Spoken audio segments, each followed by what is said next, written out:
नमस्कार, बहुत स्वागत है आपका सुबह की बड़ी खबरों के साथ। मैं हूं रीनू यादव। सबसे पहले शुरुआत मुंबई की बड़ी खबर के साथ, जहां मुंबई के कुर्ला में रात 11:30 बजे एक 4 मंजिला इमारत अचानक से गिर गई और इस हादसे में 10 लोग घायल हो गए हैं, जिन्हें सायन और राजाबाड़ी अस्पताल इलाज के लिए भर्ती किया गया है। जिस वक्त हादसा हुआ उस वक्त इमारत में 21 लोग सवार थे। 10 लोगों को स्थानीय लोगों ने सुरक्षित बाहर निकाला। 6 लोगों को फायर ब्रिगेड की टीम ने रेस्क्यू कर बाहर निकाला। इमारत के मलबे में अब भी 5 लोग फंसे हुए हैं, जिन्हें निकालने का काम युद्ध स्तर पर चल रहा है। चश्मदीदों के मुताबिक सभी लोग किराएदार हैं जो इमारत में रह रहे थे। तो रात 11:30 बजे हादसा हुआ है। 4 मंजिला इमारत गिर गई और इसमें दबने से 10 लोग घायल हो गए हैं। अस्पताल में सभी को भर्ती किया गया है। 6 लोगों को फायर ब्रिगेड की टीम ने बाहर निकाला। 5 लोगों के मलबे में फंसे होने की खबर मिल रही है। न्यूज़ 18 एक्सक्लूसिव तस्वीरें आपकी टीवी स्क्रीन पर, जहां पर एक बड़ा हादसा सामने आया है। मुझे लगता है 5 लोग यहाँ से निकाले गए हैं और हॉस्पिटल लेके गए हैं। चारों बिल्डिंग्स को नोटिस तो दी थी, लेकिन कई सारे लोग वहाँ रहते हैं अभी भी। पहला हमारा प्रायोरिटी यही रहता कि अंदर कोई ना फंसे, उनको निकाले और कल सुबह बैठ के ये बिल्डिंग जो है उनको खाली कैसे कर सके और डिमोलिश कैसे कर सके, ताकि आजू बाजू के लोगों को कोई दिक्कत ना हो।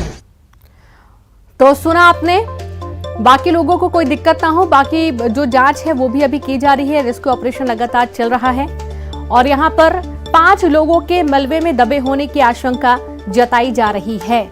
बड़ी खबर आपको दे रहे हैं मुंबई से। मुंबई में 4 मंजिला इमारत ढह गई और उसमें दबने से 10 लोगों के घायल होने की जानकारी है। तो वहीं 5 लोगों के मलबे में दबे होने की आशंका अभी जताई जा रही है। देखिए, सभी को देर रात अस्पताल पहुंचाया गया है। रेस्क्यू टीम मौके पर पहुंची तुरंत और यहां पर मलबे के नीचे जो लोग दबे हैं उनको निकालने का काम किया जा रहा है। बड़ा हादसा मुंबई के कुर्ला इलाके में 4 मंजिला इमारत गिरी थी। बड़ी खबर आपको दे रहे हैं मुंबई से।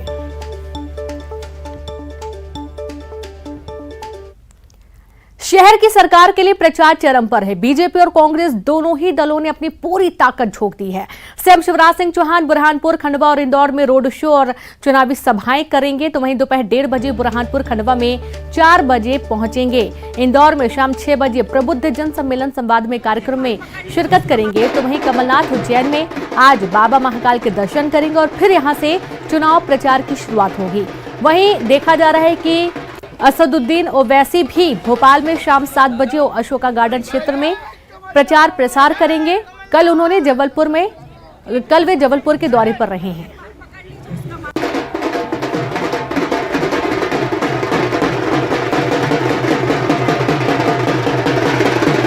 तो शहर के संग्राम की प्रचार का रण लगातार देखा जा रहा है और यहां पर दिग्गज अलग अलग विधानसभा क्षेत्रों में पहुंच रहे हैं। चुनावी प्रचार प्रसार के लिए अपनी अपनी पार्टी के जो प्रत्याशी हैं उनके पक्ष में वोट की अपील कर रहे हैं। तो सीएम शिवराज सिंह चौहान का चुनावी दौरा लगातार जारी है। बुरहानपुर, खंडवा और इंदौर में सीएम रोड शो करेंगे, चुनावी सभाएं करेंगे और साथ ही जनता को भी संबोधित करेंगे। दोपहर 1:30 बजे सीएम बुरहानपुर पहुंचेंगे। खंडवा में 4 बजे रोड शो और प्रचार। इंदौर में शाम 6 बजे प्रबुद्ध जन सम्मेलन संवाद कार्यक्रम में हिस्सा लेंगे मुख्यमंत्री शिवराज सिंह चौहान।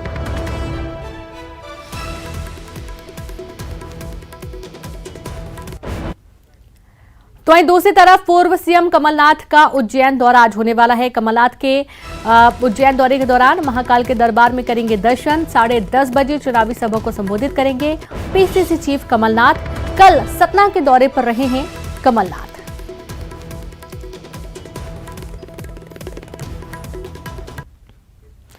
और अगली खबर, जहां प्रदेश में चल रहे चुनाव प्रचार में ओवैसी ने एंट्री कर ली है। ओवैसी आज भोपाल में चुनावी जनसभा को संबोधित करेंगे। 30 जून को ओवैसी इंदौर में चुनाव प्रचार करने वाले हैं। तो कल जबलपुर के दौरे पर थे, आज भोपाल में जनसभा को संबोधित करेंगे। भोपाल के अशोका गार्डन इलाके में जनसभा को संबोधित करेंगे और कल के बाद 30 जून को ओवैसी इंदौर में चुनाव प्रचार करेंगे।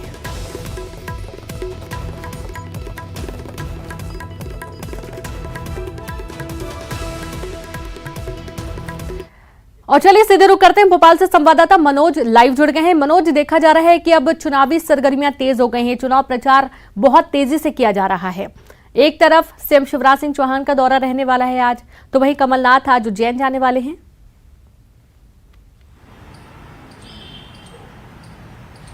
जी बिल्कुल, मुख्यमंत्री शिवराज सिंह चौहान का लगातार जो तूफानी दौरा है वो लगातार जारी है। कल भी उन्होंने लगातार कई रोड शो अलग अलग जिले में किए थे, लेकिन आज जो है उनका बुरहानपुर में करीब 2:30 बजे के दौरान चुनावी प्रचार प्रसार रहेगा, रोड शो रहेगा। आम जनसभा को संबोधित मुख्यमंत्री शिवराज सिंह चौहान करेंगे। इसके अलावा खंडवा और इंदौर का भी उनका चुनावी दौरा है। इसके अलावा भी कांग्रेस की तरफ से भी लगातार अब जो चुनाव प्रचार की कमान है वो खुद कमलनाथ ने संभाल ली, उनके दिग्गज नेताओं ने संभाल ली। और कमलनाथ का आज का दौरा उज्जैन का रहेगा, कल सतना का उन्होंने दौरा किया था। आज आम जनसभा को उज्जैन में जो है संबोधित करेंगे, साथ में रोड शो भी कमलनाथ यहाँ पर करेंगे। हालांकि बीजेपी और कांग्रेस जो है वो मध्य प्रदेश की मुख्य पार्टियां हैं, दोनों ही पार्टियों के प्रत्याशियों के बीच में सीधी टक्कर है। लेकिन इस बीच में जो दूसरी पार्टी है जो कि ओवैसी की पार्टी है या फिर बसपा कहें या आम आदमी पार्टी, उनकी भी एंट्री जो है वो यहाँ पर मध्य प्रदेश में निकाय चुनाव में तेजी से देखे जा रही है। ओवैसी ने जिस तरीके से कल जबलपुर में प्रचार प्रसार किया, हालांकि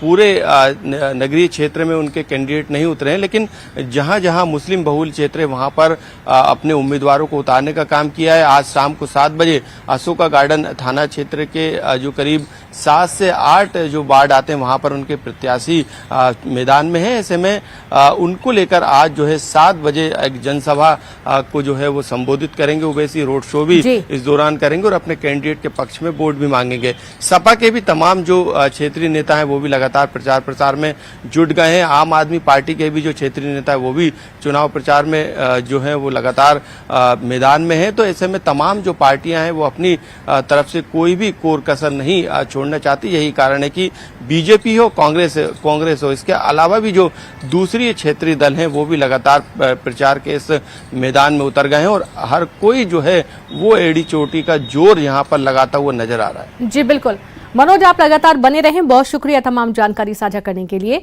तो एड़ी चोटी का जोर प्रत्येक पार्टी लगा रही है। खबर भोपाल से, जहां पर नगरीय निकाय चुनावों में नहीं स्टार प्रचारक का प्रावधान, हवाई जहाज से आने का खर्चा प्रत्याशी के चुनाव खर्च में नहीं जुड़ेगा। प्रत्याशी के खाते में गाड़ी का और अन्य खर्चा जोड़ा जाएगा। निगम की सीमा में प्रत्याशी के साथ ही मंच साझा करने पर जुड़ेगा ये खर्चा। महापौर पद के प्रत्याशियों का खर्च की सीमा 35 लाख रुपए तय की गई थी। पहली बार 10 लाख से ऊपर की जनसंख्या वाले निगमों में पार्षद का खर्च तय किया गया है। 8,75,000 रुपए तय की गई है खर्च राशि।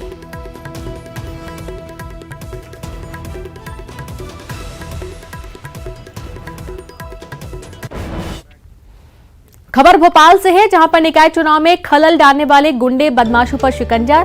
2170 बूथ की सुरक्षा के लिए अतिरिक्त 650 जवान उपलब्ध कराए गए। 1795 गुंडे बदमाशों को बाउंड ओवर किया गया है। 1039 गुंडे बदमाशों को जेल भेज दिया गया।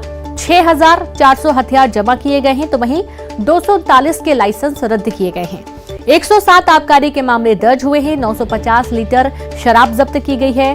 85 वार्डों में 547 बूथ संवेदनशील, 91 अति संवेदनशील। भोपाल में 6 जुलाई को निकाय चुनाव के लिए मतदान होना है।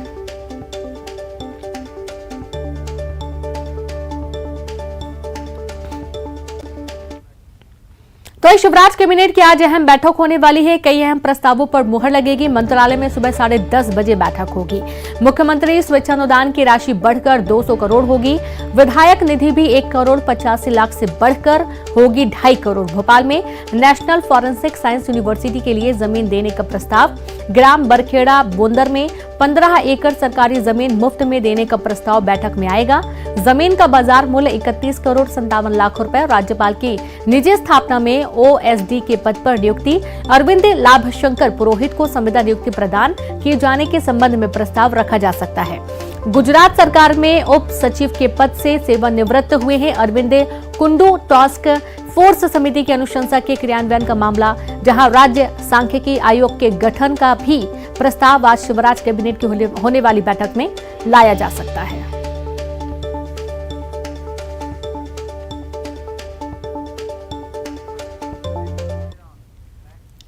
और भोपाल से बड़ी खबर है, जहां बारिश को लेकर अलर्ट पर सरकार। आपदा प्रबंधन सिस्टम को हाईटेक किया गया है।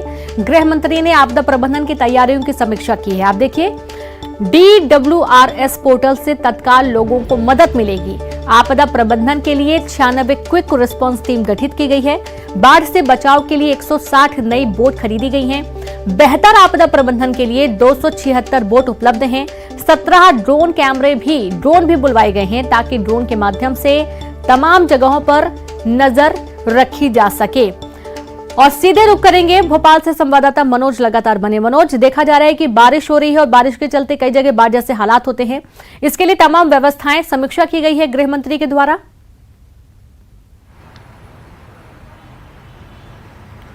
जी बिल्कुल, लगातार आपदा प्रबंधन विभाग की ये बैठक थी, जिसको जो गृह मंत्री थे उन्होंने ली। तमाम जो विभाग के अधिकारी थे, होमगार्ड के थे, SDRF के थे और गृह विभाग के अधिकारी इस बैठक में शामिल हुए थे। हालांकि जिस तरीके से पिछले साल जो हालातों का सामना करना पड़ा, उसके मद्देनजर अब और संसाधनों को जुटाने का काम किया गया है। करीब 166 बोट जो है वो नई खरीदी गई। इसके अलावा 10 से ज्यादा ड्रोन कैमरे खरीदे गए, ताकि जो स्थिति है उस पर नजर बनाई जा सके और मदद किस तरीके से पहुंचाना है उसको लेके जो भोपाल में स्टेट कमांड सेंटर बनाया गया है, जहां पे लगातार मदद के लिए जो है वो टीमों को हर जिले में भेजने का काम किया जाता है। जिलों के जो कंट्रोल रूम है वहां पर जो रिस्पांस टीम है उसके साथ कोऑर्डिनेशन किया जाता है। तो ये तमाम संसाधन है, इसको अपडेट करने का काम किया। यही कारण है कि इसे हम कह सकते हैं कि हाईटेक तौर पर किस तरीके से अब यदि आपदा की स्थिति मध्य प्रदेश में इस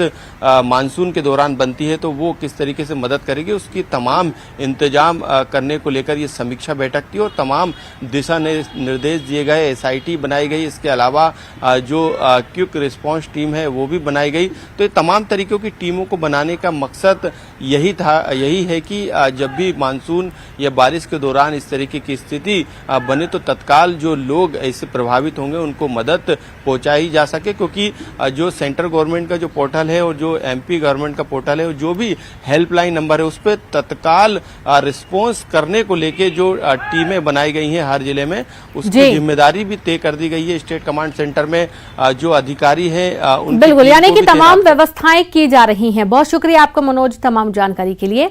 अगली खबर का रुख करेंगे, जहां अगली खबर मुख्यमंत्री भूपेश बघेल भेंट मुलाकात अभियान के तहत आज कोरिया जाएंगे। सीएम भरतपुर सोनहत विधानसभा क्षेत्र के ग्राम बहरासी, रामगढ़ और रजौली में लोगों से रूबरू होंगे। वहीं सीएम बैकुंठपुर में रात्रि विश्राम करेंगे। सीएम 11 बजे पुलिस ग्राउंड रायपुर से हेलीकॉप्टर से कोरिया के लिए रवाना होंगे। भूपेश बघेल दोपहर 12 बजे बहरासी गांव पहुंचेंगे। और साथ ही बड़ी खबर रायपुर से है, जहां पर कोरोना के बढ़ते मामलों को लेकर सरकार अलर्ट। कोविड को लेकर दिशा निर्देश जारी किए गए हैं। एयरपोर्ट और राज्य की सीमा पर लगेंगे चेक पोस्ट। बाहरी राज्य से आने वाले यात्रियों की कोरोना जांच होगी। सामान्य प्रशासन विभाग ने जारी किया आदेश, जहां सभी संभाग आयुक्त, कलेक्टर और पुलिस अधीक्षकों को जारी किया गया आदेश। और संवाददाता ममता लाइव जुड़ गई हैं। ममता का रुख करेंगे। ममता, देखा जा रहा है कि कोविड के केसेस लगातार बढ़ रहे हैं, क्या कुछ एहतियात इस दौरान?